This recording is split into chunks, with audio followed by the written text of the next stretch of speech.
I'm going to share today another time in my life when I was paralyzed by fear, but that the steps that I took to push through that and the amazing thing that happened once I did.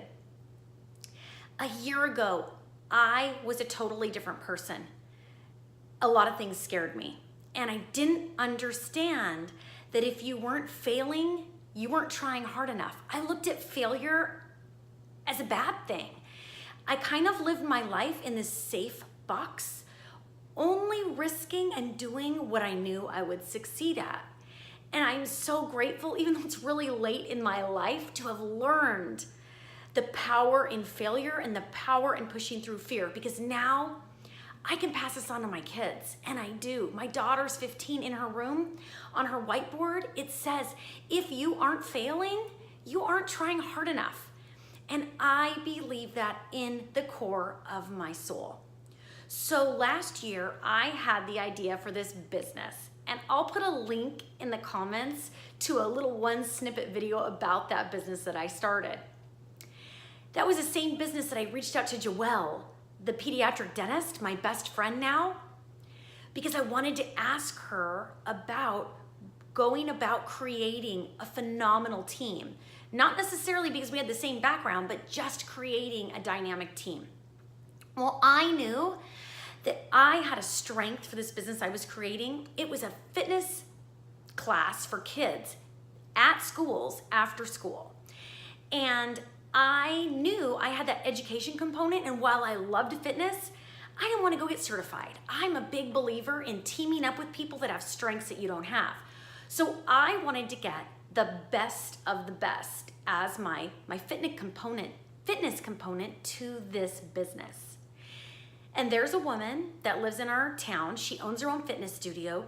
She trains fitness trainers all over the nation. She's sponsored by Reebok, a Reebok sponsored athlete. And that is who I wanted to partner with. While I worked out at her gym, we weren't friends. I didn't really know anything about her except that she was a dynamic instructor, and I wanted her to be part of this business that I wanted to start. I remember I had created my business plan. I figured out my strengths, my weaknesses, the opportunities, and the threats for this business. And I knew that there was a need for this because I was a mom, and I had talked to dozens and dozens of moms in our area, and they felt the same thing. There was a need for this type of a business, this type of a activity at our schools for our kids.